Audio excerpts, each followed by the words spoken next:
Halo Tribuner, senang sekali saya Laila Toniam kembali menjumpai Anda dalam bincang tribunlombok.com hari ini.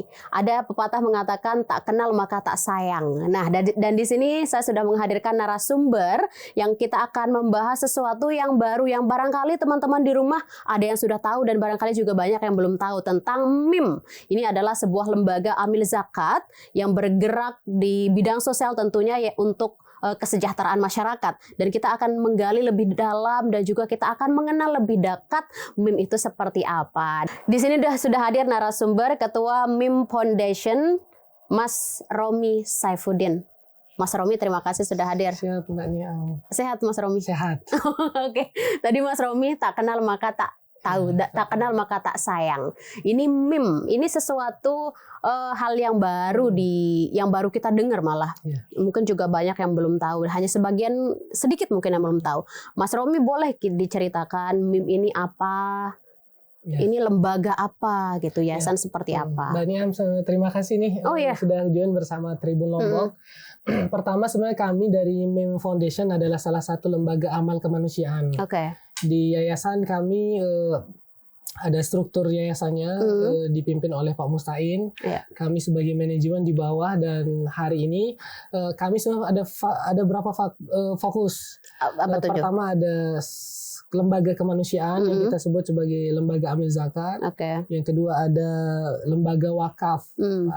Yang ketiga ada social government, kita sebut pengelolaan dana CSR perusahaan. Nah, di lembaga ini kita fokus menangani beberapa isu. Pertama ada kemiskinan. Karena di Nusa Tenggara Barat sebagaimana kita tahu ini masih di angka 13%. Nah, kita lembaga non government ini mendorong biar lebih kecil lagi gitu. Yang kedua, kita juga fokus di pendidikan kesehatan. Nah, tapi skala besar kita sebenarnya kenapa MIM Foundation ini hadir, ada dua kerentanan yang kita baca sebelumnya. Pertama adalah kita ada kerentanan bencana. Sebagaimana kita tahu bahwa di Nusa Tenggara Barat itu kita berada di ring of fire. Jadi cincin api yang ketika dari Jepang semua sampai Lombok itu kita kena itu. Yang kedua, kita ada di lempeng utara sama Indo-Australia di selatan. Nah, kejadian mengingatkan kita 2018 silam tentang gempa Lombok. Itu ada lempeng sesar utara. Nah, ini yang membuat gerakan terus kan bumi ini untuk bergerak. Nah, selain itu kita juga salah satu gunung api aktif. Nah, kalau kita ada Gunung Barujari ya. Di Sumbawa ada Tambora, masih ada asapnya. Terus di Gunung Agung sampai dengan daratan Indonesia ini terhubung dengan gunung. Jadi sewaktu-waktu mereka akan gantian meletusnya, dan potensi bencana ini ada. Dan data dari rilis BMKG bahwa 11 dari 14 jenis bencana, 11-nya ada di Lombok. Jadi sebenarnya kesiapsiagaan kita tentang potensi ini harus kita siapkan dari sekarang melalui lembaga-lembaga non-government ini. Yang kedua, kita ada kerentanan sosial sebenarnya. Pertama, angka kemiskinan yang masih cukup tinggi di angka 13%. Dan kami kemarin ketika pendirian awal bismillah dengan targetan ada intervensi di angka 2,5. Cuman berat banget nih sebenarnya. 2,5. Ke 2,5 ini kan berat banget gitu tentu, tapi kita mengikuti aturan dari internasional sosial SDGs ya, Sustainable Government, di mana ada program-program turunan dari UN untuk kita adopsi bareng di sini. Nah, yang ketiga, kita juga tahu bagaimana indeks pendidikan kita masih belum merata, masih menjadi juara 10 terakhir begitu kan. Nah, ini juga menjadi atensi kami sebagai lembaga sosial kemanusiaan bahwa pendidikan kita juga harus minimal buta aksara harus hilang begitu. Nah, terakhir ada, kita tahu hari ini masih hangat dibicarakan di RPJMD misalnya stunting dan gizi buruk. Nah, ini juga menjadi intervensi kita di bidang kesehatan. Jadi ada pola-pola penanganan yang kita lakukan seperti bengkel gizi gratis yang kita sebut dengan oper gigi, operasi gizi gratis ya. Oper gigi ini kita lakukan pendataan, ada beberapa yang sedang kita tangani, tapi polanya adalah kita tidak mempublish datanya karena ini perjanjian dengan orang tua dari penerima manfaat tersebut. Dari yang Mas Romi sampaikan ini kan misinya ini sesuatu yang sangat besar sekali, merambah ke segala elemen, itu pendidikan, kesehatan, kemiskinan gitu kan. Ini bukan sesuatu yang mudah dan murah. Iya kan? Nah, bagaimana ini untuk mencapai hal itu, maksudnya untuk bisa menjalankan dari apa yang Mas Romi jabarkan tadi, dari sekian banyak aspek yang mau dibenahi di daerah Nusa Tenggara Barat ini? Ya, pertama ketika baru pendirian kami, baru mungkin tidak lama ya, sekitar 3 bulan resminya keluar dari sangat baru sekali. Ya, baru banget. Kan aktivitasnya sudah tahun-tahun sebelumnya sudah di sosial. Ya. Jadi pola pertama adalah kami selesaikan legalitas dulu nih semuanya. Alhamdulillah kami dari Meme Foundation pertama mendapatkan SK dari Kementerian Agama, izin untuk lembaga amil zakatnya. Jadi ketika salah satu korporasi ingin menunaikan zakatnya, itu ada aturan-aturan dari Dirjen Pajak bahwa boleh pengurangan rasio bruto perusahaan untuk karena sudah dibayarkan pajaknya. Yang kedua, kami juga alhamdulillah mendapatkan izin dari Kementerian Sosial. Nah, proses izin ini sebenarnya sangat rigid dan detail. Hampir kita selesaikan selama 6 bulan. Jadi perizinannya sampai dengan Jakarta, pengelolaannya, dan langsung diberikan rekomendasi oleh Basnas RI terkait dengan pelaksanaan ini. Tentu ada visitasi, terus verifikasi faktual dan seterusnya. Jadi legalitas dulu kami amankan. Nah, aman NKRI, legalitas, aman syar'i bagi kami, aman terus secara penyalurannya gitu. Jadi itu salah satu yang kita niatkan. Nah, bagaimana strategi penanganannya gitu? Bagaimana? Pertama, ada strategi program yang kita create sedemikian rupa. Strategi program ini kami juga biasanya melakukan assessment. Assessment ini kita lakukan olah data. Itu berkolaborasi dengan data itu kan pasti dari. Iya, benar. Dan berkolaborasi dengan pemerintah. Stakeholder ya. Salah satu kemarin BPS termasuk juga kita udah kunjungin semuanya BPS ya. Termasuk juga meminta gathering bersama komunitas sosial yang kita lakukan di Lombok Timur beberapa bulan yang lalu. Melihat bagaimana saran-saran dari data yang kita pegang, benar enggak realisasi di lapangan, kita komparasikan, menyesuaikan. Ada strategi-strategi program yang kemudian kita lakukan. Gitu. Yang selanjutnya adalah tentu kami kan tidak mungkin berjalan karena lembaga sosial. Yang kita lakukan adalah funding, pengumpulan dana umat ini, yang hari ini kita segmentasinya baru di korporasi. Jadi korporasi yang berada di Meme Foundation ini salah satunya punya beberapa korporasi, dan mereka menunaikan zakat perusahaannya yang kami kelola hari ini, begitu Mbak Niam. Jadi strategi ada program, berapa perusahaan tuh nggak usah disebut berapa. Yang strategi program, yang kedua strategi marketingnya, fundraisingnya, ketiga ada strategi operasional. Strategi operasional. Strategi operasional itu menarik sebenarnya, ini kita buka. Oh iya dong. lebih mengenal gimana tuh? Jadi strategi operasional itu generasi Z sekarang, digital era media ini, kita mengoptimalisasi digital fundraising. Itu kita sudah mempersiapkan beberapa tim digital yang mengelola crowdfunding yang kita sebut. Ini crowdfunding ini ada dalam dan luar negeri. Jadi beratnya di mana sebenarnya crowdfunding ini? Jadi pernah mungkin dengar Kita Bisa gitu ya, amal jariah, sharing happiness gitu. Hari ini orang tuh mau berderma itu nggak mau, malas ke kantor. Tinggal buka handphone, hari ini sudah bisa kling gitu. Ya, jadi kita sudah terhubung dengan sekitar 8 crowdfunding untuk mengaktifasi strategi pengumpulan dana juga. Yang kedua, tentu di internal kami juga sedang mengaktifasi sistem-sistem keuangan dan website yang ada terintegrasi antara program fundraising dengan operasional. Gitu. Itu yang kita sedang benahi bersama di Meme Foundation gitu. Berarti semua memanfaatkan teknologi itu juga untuk mengkolek dana tadi. Nah, ini kan mungkin membahas sasaran. MIM atau MIM ini menyasar masyarakat hanya Lombok saja, Nusa Tenggara Barat, atau nasional juga? Pertama, Meme Foundation ini izin resminya barulah skala Kota Mataram. Skala Kota Mataram saja. Kota Mataram. Tapi tadi kegiatannya sudah di Lombok Timur juga tuh. Yang kedua, kami mengimbanginya dengan LKS, izin sosial dari Kementerian Kesehatan yang dinaungi Dinas Sosial Kota Provinsi, itu membolehkan aktivitas di seluruh Nusa Tenggara Barat. Jadi kalau kita himpun dana se-NTB ini potensinya ada 70% tuh kumpul di Mataram. Nah, ini kami gunakan izin LAS. Boleh menghimpun di Mataram, tapi pendistribusiannya kami gunakan izin dari Kementerian Sosial. Se-NTB-nya boleh. Jadi meratanya juga bersebar gitu. Itu Mbak Naim. Niam. Nah, mungkin yang akan menjadi fokus utama, kan tidak semua yang tadi Mas jabarkan itu bisa diselesaikan dalam satu waktu dengan dana itu. Mungkin fokus utamanya dari permasalahan-permasalahan yang ada di NTB lah. Apakah itu kemiskinan, apakah itu kesehatan, terutama stunting yang sedang gencar-gencarnya pemerintah provinsi untuk dientaskan, apa Mas Rom? Jadi menarik ini sebenarnya Mbak Niam. Niam ya. Adanya sirkuit MotoGP Mandalika itu membuat infrastruktur terbangun di mana-mana. Ada bypass. Yang paling penting itu gini. Dulu kami sebagai orang sosial ketika melakukan pendampingan pasien kanker itu harus ke Sanglah Bali. Tapi sekarang itu sudah ada di provinsi. Sudah. Jadi fasilitas grade kita, RSUP kita sudah grade A. Apa penyebabnya? Apa sekarang yang menjadi tantangan kita adalah tidak adanya rumah singgah.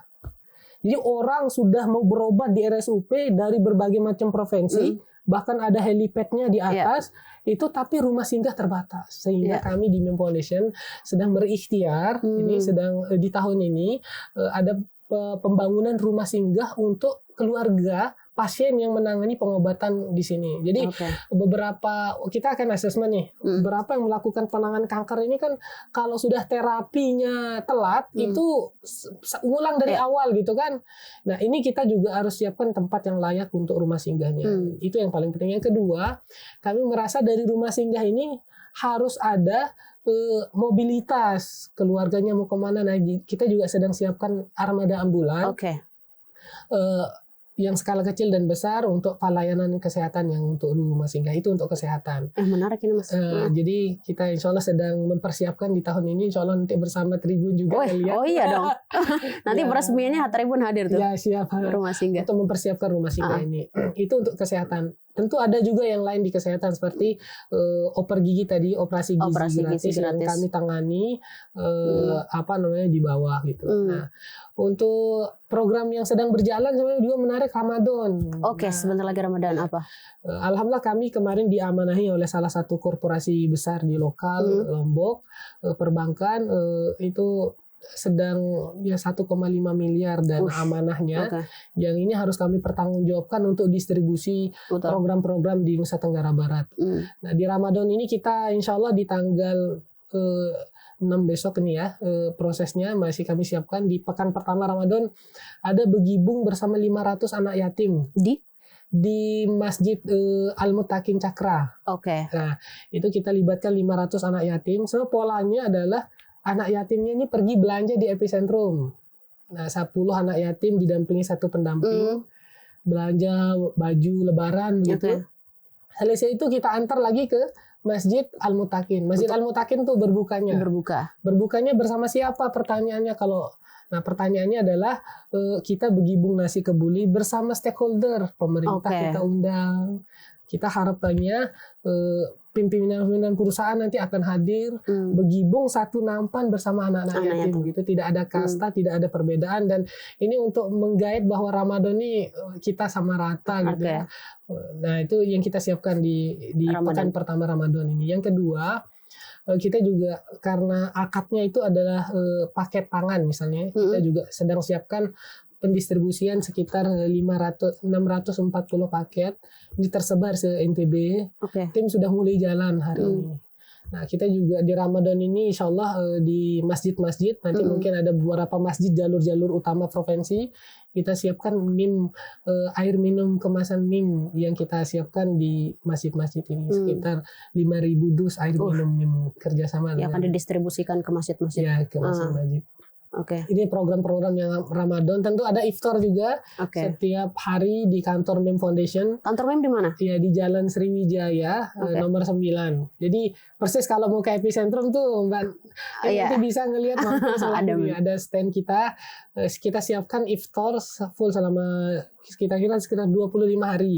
Karena beberapa hari kan efektif untuk mudik sepi gitu. Jadi efektivitas selama 25 hari iftar dan berbuka puasa gitu.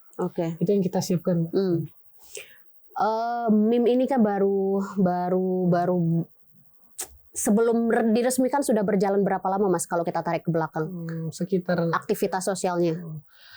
Sekitar 6 bulan. Sekitar 6 bulan. 6 bulan itu apa saja yang sudah dilakukan? Selama 6 bulan ini pertama perizinan ya, kita belum berani bergerak terlalu ini karena menyelesaikan perizinan. Yang kedua sebenarnya kami waktu itu selama 6 bulan ini juga mengelola dana perusahaan ya dalam bentuk CSR. Beberapa program yang waktu itu sudah berjalan sebenarnya adalah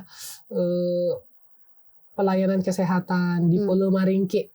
Pulau Maringke Pulau terpadat. Ya, bersama beberapa dokter kami layani pengobatannya karena aksesnya harus seberang pulau. Betul. Nah, yang kedua juga kita waktu itu yang rutin kita laksanakan adalah santunan anak yatim sebenarnya. Ya, santunan anak yatim ada 50 orang, ada 100 orang bergulir, pindah-pindah tempat. Nah, yang kami selesaikan selain perizinan tadi dan program adalah kunjungan ke stakeholders seperti pemerintah, terus ke Basnas, lembaga terkait. Nah, dan ketika kami buka data Basnas juga gitu ya, ternyata las skala kota di Mataram yang lokal itu baru MEM Foundation ini gitu. Jadi ini membuat tantangan bagi kami bahwa di Mataram ini juga selain ada Basnas, kolaborasi kami, ada juga lembaga-lembaga lain dan kami adalah lembaga lokalnya gitu. Lembaga lokalnya. Kalau lembaga nasional mungkin banyak yang buka cabang di sini. Tapi yang murni lokal kami gitu. Menyinggung Basnas tadi ini, saya teringat kalau Basnas itu punya tagline yang pertama menolong umat kalau tidak salah. Kalau MEM apa tagline-nya? Aksi nyata. Aksi nyata. MEM aksi nyata. Aksi nyata. Aksi nyata nanti kan pasti ke depannya akan ada aksi nyata lagi yang dilakukan oleh tim MEM di tengah masyarakat gitu ya. Kita berbicara lingkup Mataram dulu. Di Mataram mohon maaf ini mungkin kalau data saya salah mohon dikoreksi. Kemiskinan kita juga masih 9%. Cukup tinggi. Stunting, kita berbicara Kota Mataram, stunting kita di sini di Mataram cukup tinggi loh Mas. Itu mungkin akan menjadi fokus skala kerjanya kan masih di lingkup Kota Mataram. Itu mungkin bisa menjadi prioritas dulu. Kemudian bisa merambah ke daerah-daerah yang lain. Jadi memang kebetulan kita ada tim medical service. Medical service itu ada dokter, ada perawat, ada bidan. Tentu yang berhak untuk melakukan intervensi program ini adalah pelaku medis. Yang relawan kami tadi, Galaksi kami sebut. Nah, di relawan medis ini kita lakukan diskusi rutin untuk mengkaji bagaimana kalau terjadi stunting macam-macam. Jadi pertama, stunting ini bukan hanya tanggung jawab dari ibunya semata. Karena pelaksanaan stuntingnya itu adalah 1000 hari pertama kelahiran. Sebelum itu juga harus dipersiapkan ketika kelahiran dia usianya. Beberapa waktu lalu kita diundang oleh Dinas Perlindungan Anak dan Perempuan. Jadi penyebab salah satu stunting jangka panjangnya itu adalah usia perkawinan juga. Masih ya. Jadi kami pernah lakukan kegiatan pelayanan kesehatan waktu itu di Lombok Timur. Itu ternyata pasiennya sudah hamil, masih kecil gitu, usia di 15 tahunan. Kita kaget ketika ngelihat datang pelayanan kesehatan, ada buku orange-nya Bu gitu. Kami mau cek gitu kan. Tidak ada, ternyata masih rendah pemahaman terkait dengan proses-proses. Jadi usia perkawinan itu juga harus nah ini kan ranahnya bukan kesehatan kalau usia. Jadi ini ada kultur masyarakat, terus pemerintah adat, terus ada desa harus memperhatikannya. Nah, itu bergerak di bidang sana nggak untuk menjadi media perantara orang yang berwenang sama masyarakat Ya, salah satu tugas lembaga kemanusiaan juga sebenarnya adalah advokasi. Advokasi isu. Jadi sebenarnya ketika ada usia pernikahan belia, itu potensi meninggal ibu dan anaknya itu 200% sampai 300%. Jadi itu juga yang menyebabkan stunting dan seterusnya. Nah ini juga harus bersama. Jadi ada beberapa lini stakeholder yang harus terlibat gerak bareng. Betul. Yang kedua baru lini kesehatannya setelah lahir tuh. Nah dari pendampingan ini posyandu. Sebenarnya dari pemerintah alhamdulillah sudah bagus, ada revitalisasi puskesmas, posyandu diaktifkan dan seterusnya.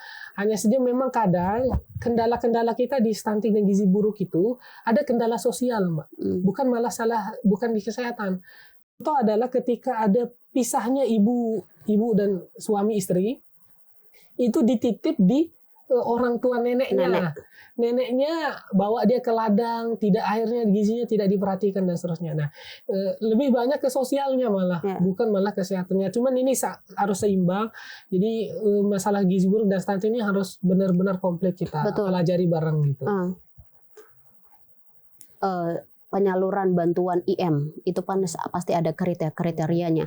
Tidak semua masyarakat yang merasa dirinya kurang mampu itu bisa mendapatkan jabatan tangan dari MIM. Itu kriterianya, cara dari tim MIM menyeleksi mana yang pantas mendapatkan bantuan. Pertama memang sekarang jadi kami juga ada sistem program namanya database program lokasi penerima manfaat yang sedang kita siapkan, di mana ada penerima bantuan kita langsung ada datanya by GIS. Data pertamanya adalah tentu ada KTP. Yang kedua adalah yang masuk dalam 8 asnaf. Ada 8 asnaf, Gorimin, terus yatim piatu, terus dan semuanya yang 8 ini jika masuk kriteria maka dia adalah salah satu daerah intervensi kita. Yang kedua sebenarnya juga intervensi program itu ada layer-layer kemiskinannya kan, ada yang bawah, tingkatannya. Nah kita juga ngelihat ketika di bawah hanya boleh menggunakan dana zakat hanya untuk 8 asnaf, kami gunakan 8 asnaf. Tapi ada dana yang sifatnya agak fleksibel, kami gunakan untuk pemberdayaan. Nah, contoh yang kita sedang lakukan kemarin di program pemberdayaan itu mensupport dari program dari Otoritas Jasa Keuangan OJK, Mawar Mas, mungkin pernah didengar. Nah, di Mawar Mas ini ada satu kelompok masjid yang isinya 20 orang. Itu buat satu kelompok. Ada intervensi modal di sana, tidak ada biunga, tidak ada biaya administrasi gitu. Nah, itu untuk bantuan modal untuk ibu-ibu. Nah, bergulir terus. Hari ini sekitar data kita sekitar 80 orang yang masih bergulir di bawah. Jadi programnya adalah tentu ada proses selanjutnya adalah tadi 8 asnaf ada kemiskinan. Ketiga juga ada by assessment. Asesmen ini untuk verifikasi, ada masyarakat ngusulin ke kantor proposal, ini sudah Ramadan lagi numpuknya proposal. Kita cek by list, ini benar tidak di lokasi tersebut. Terus sudah sesuai kriteria tidak gitu. Nah ini yang kita tetap cek and check agar penyalurannya adalah tepat sasaran. Gitu. Begini Mas Romi, kalau saya berpendapat boleh nih ya. Ini kan IM ini kalau dari penjelasan Mas Romi ini sesuatu yang menurut saya luar biasa, program-programnya luar biasa, visi dan misinya untuk mensejahterakan masyarakat itu juga luar biasa.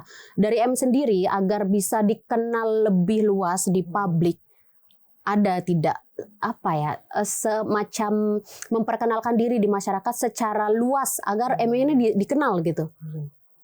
Karena mohon maaf nih Mas Romi ini bisa karena baru masih terdengar asing lah. Kita juga sebagai media nih masih terdengar asing. Jadi strategi kami sebenarnya gimana? Strategi kami boleh nggak nih Ya boleh, enggak apa-apa. Karena lembaga amal kemanusiaan itu harus terbuka. Oh iya dong. Nah, salah satu sebenarnya yang strategi kita adalah hari ini mengoptimalisasi teman-teman dari berbagai media gitu. Alhamdulillah kemarin dari ada kumpulan wartawan sudah kita mulai ketemu jumpa gitu menyampaikan ini, termasuk nih support dari Tribun menyiarkan ini juga salah satu bentuk yang kita sedang lakukan, termasuk juga koran-koran cetak itu sudah kita nanti izin secara bertahap kami sedang membuat momentum-momentum program di Ramadan ini. Nah di momentum-momentum itu tentu nanti insya Allah kita mungkin bisa bareng-bareng ya melihat bagaimana kondisi MIM untuk melakukan amal kemanusiaannya gitu. Nah kita juga kemarin sudah mendata ya influencer, gimana agar traffic ke sosial media kita terus naik gitu. Ini kita sedang siapkan dan dari itu harus dimanfaatkan sosmed zaman sekarang nih. Sosial media dan iklan-iklan lah organik. Cuman kami mengurangi yang ada misalnya penambahan follower cukup banyak gitu, tetapi tidak ada engagement interaksinya. Jadi kita organik saja, apa adanya tapi real gitu. Betul. Dan ya kalau nanti akan bertumbuh sendiri juga nanti trend media sosial kita juga positif. Oke, ini Mas Romi mungkin dari perjalanannya MIM dalam satu program kira-kira berapa duit yang ditebar? Oh iya, siap. Itu boleh dibuka tidak? Boleh. Oke. Pertama sebenarnya kita ada beberapa fokus program ya. Jadi satu contoh saja, Mas. Ya, kalau misal paket sembako itu kita hargakan 200.000 satu paket. Nah, kalau kita misalnya distribusi hari ini sekitar 6.400 paket, 200 kali 6.400. Berapa tuh? Sekitar 900 sekian juta. Yang Ramadan belanjanya. Terus yang anak yatim. Kita anak yatim yang hari ini kita sedang persiapkan 500 anak yatim. Itu untuk bergabung bersama belanjanya. Satu paket tuh kira-kira kurang lebihnya 350.000 satu anak. Kali 500 berapa tuh? Kira-kira. Berapa? Hitung sendiri. Hitung sendiri. Nah, jadi yang kita lakukan ini tentu bukan dana MIM juga, tetapi dari sponsor kemitraan kami, dan tanggung jawab kami adalah melaporkan, mengelola dan menyaksikan dari kemitraan kita bahwa ini sedang berjalan gitu. Dan kami untuk mengantisipasi macam-macamnya, alhamdulillah kami setiap bulan ada audit internal. Itu tadi yang saya mau tanyakan. Ini kan mengelola dana yang tidak sedikit gitu. Bagaimana mengantisipasi? Ini namanya berhubungan dengan duit kadang agak-agak sensitif lah.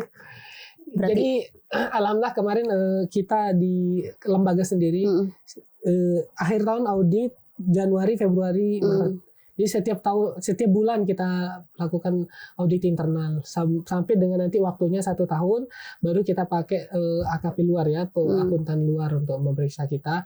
Dan tentu ini juga sangat rigid ya karena kami juga ada Dewan Pengawas Syariah terkait dengan keputusan syariah apakah ini boleh atau tidaknya.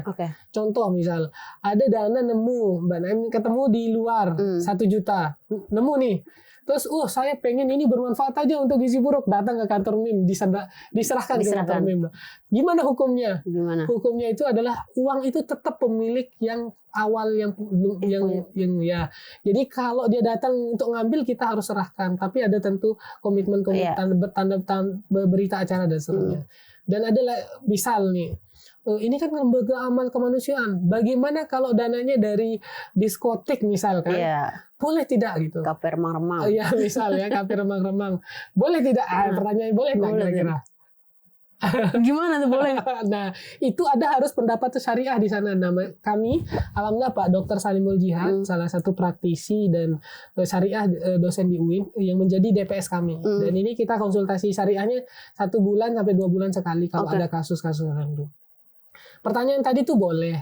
Jadi kami gunakan dia penerimaan dan kami taruh di dana non halal. Dana non halal ini boleh digunakan untuk pembangunan yang sifatnya fisik, jembatan, untuk bangunan sekolah, tapi tidak untuk konsumsi. Misal ada dana yang non halal, tiba-tiba kita pakai untuk distribusi anak yatim. Nah, itu tidak dianjurkan secara syariah. Yang kedua kita juga ada pengawas tadi. Ada pengawas tadi ada pengawas syariah, yang kedua pengawas keuangan. Nah, ini pengawas keuangan ini kita rutin bareng coaching terus menyelesaikan kondisi-kondisi di internal yang tentu alhamdulillah tapi sampai hari ini belum ada kendala-kendala. Artinya misalnya ketika ada perusahaan yang ingin menitipkan, ingin berzakat, menyerahkan zakatnya ke MIM, itu tidak perlu khawatir karena seperti yang Mas Romi sampaikan tadi semuanya sudah terstruktur dan sesuai dengan sistem yang ada dan syariatnya juga sudah jelas. Syariatnya juga sudah jelas. Oke, Mas Romi. Mas Romi sendiri yang sebagai ketua MIM, sekarang kan banyak yayasan. Yayasan, barangkali Mas Romi pernah mendengar ada yayasan terkenal dulu yang kena skandal. Mungkin Mas Romi untuk membentengi diri, untuk membawa MIM ini agar tetap berada di marwahnya sebagai lembaga. Jadi pertama kami juga sangat mengatensi kondisi-kondisi yang tadi ya. Kami hari ini bergeraknya itu bukan sendiri. Jadi kami tadi pagi ketemu sama Pak PJ Bupati Lombok Timur, kolaborasi bareng. Yang kedua, kami juga hari ini ketemu dengan pimpinan Basnas provinsi. Kami diskusi seperti apa baiknya pengelolaannya. Yang ketiga, alhamdulillah kemarin dengan Basnas Kota Mataram kita tukar-tukeran ini. Tukar-tukeran apa? Tukar-tukeran penerima manfaat. Misal daerah Basnas di sini belum, kami masuk gitu. Nah, tentu dari ini juga ada pengawasan. Pengawasan yang sedang kita lakukan hari ini ada dari Basnas RI. Itu baru pekan kemarin coaching strategi, terus kendala-kendala di lapangan kami. Karena kami masih baru, Mbak. Jadi baru 6 bulan tambah 3 bulan kami di coaching dari Basnas RI gimana cara-cara dan seterusnya, pengelolaan dan seterusnya. Jadi yang kedua tadi pengawalan ya, tentu di sisi keuangan itu sangat ketat. Ada pengawas, ada audit bulanannya, kedua ada dewan syariahnya. Jadi jangan ragu lagi. Hanya saja memang dan kejadian-kejadian sebelumnya membuat mungkin kita juga tidak ingin seperti itu ya. Tapi ini menjadi pembuat reformasi zakat hari ini.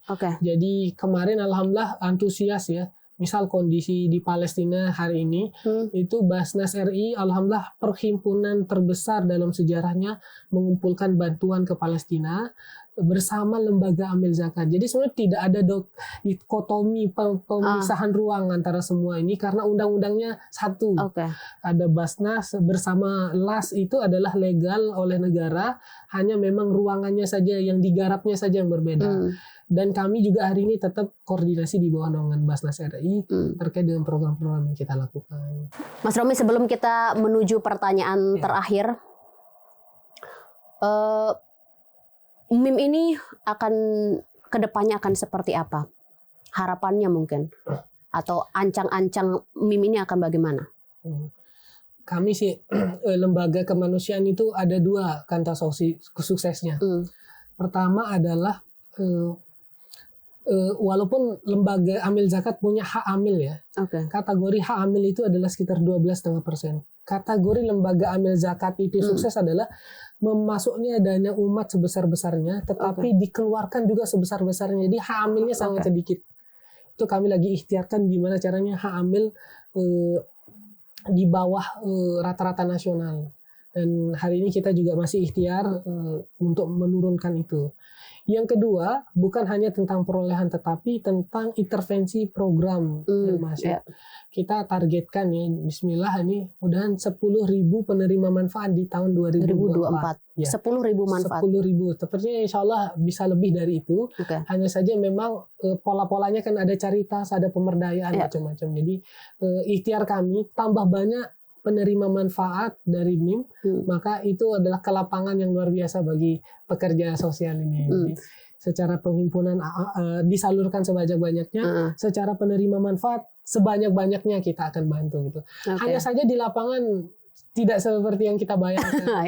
Tidak banyak masukin proposal, ada anak gizi buruk telat penanganan meninggal, begitu. Ada orang sakit masukin proposal ternyata pas asesmen sudah meninggal. Banyak kejadian-kejadian yang menguras hati kita sebenarnya, karena kan beda mungkin kita berniat ingin bantu tapi orang juga bersama. Nah yang terakhir kata kunci suksesnya adalah bisa menggerakkan masyarakat untuk aware atas kondisi lingkungannya, baik dari sosial. Ada berapa kejadian Mbak Nami ketika ada satu perumahan ya terjadi di Lombok Timur kemarin dan di Lombok Tengah hampir kejadiannya samaan, itu meninggal tetangga ngekos mungkin di satu rumah itu tidak ada yang tahu dia meninggal. Itu di Lombok Timur, di Lombok Tengah. Ada di Lombok Timur sama kejadian. Nah, sehingga ini kan ternyata dalam perkiraan kami ada yang salah gitu. Mungkin kultur bahwa interaksi di perumahan jarang keluar dan seterusnya, ternyata ada kondisi orang yang sakit kita tidak bisa tahu gitu tetangga kita. Nah, kalau bisa kita gerakkan ini sebagai gerakan ya. Tadi juga sempat diskusi dengan stakeholder. Jadi sebenarnya lembaga amil zakat ini, perusahaan-perusahaan itu kan banyak nih. Iya. Dia punya hak sebenarnya atas lingkungannya lewat dana CSR-nya. Yang kedua adalah dana zakatnya. Tetapi hari ini ternyata banyak perusahaan yang belum menunaikan zakat perusahaannya. 2,5% itu. Padahal ketika mereka sudah menunaikan zakat perusahaannya, maka ada pengurangan rasio pajak brutonya dari itu. Nah, ini juga kita lagi gerakan. Sama seperti yang dikatakan Basnas beberapa waktu lalu, saya juga sempat ngobrol, Mas. Itu yang disampaikan bahwa perusahaan-perusahaan ini belum menyadari dan belum mau lah istilahnya untuk membayar zakat 2,5% tadi. Nah, itu yang sedang digalakan oleh Basnas dan juga MIM untuk menyadarkan lah yang ada, yang punya kuasa lah gitu lah, untuk memberdayakan orang-orang di sekitarnya. Seperti itu. Terakhir Mas, mungkin Mas sebagai pengelola ya, perasaannya bergerak di masyarakat, melihat situasi dan kondisi yang sekarang yang sedang diperjuangkan itu seperti apa? Jadi kita ada dua sisi sebenarnya. Level kebahagiaan orang-orang tuh beda kan. Sebagai orang yang bergerak di MIM yang ingin menuntaskan permasalahan-permasalahan yang disampaikan sebelumnya tadi.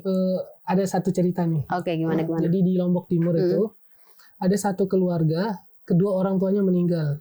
Dia ngasuh anak paling besarnya itu sekarang lagi SMA. Itu menjadi anak asuh kita.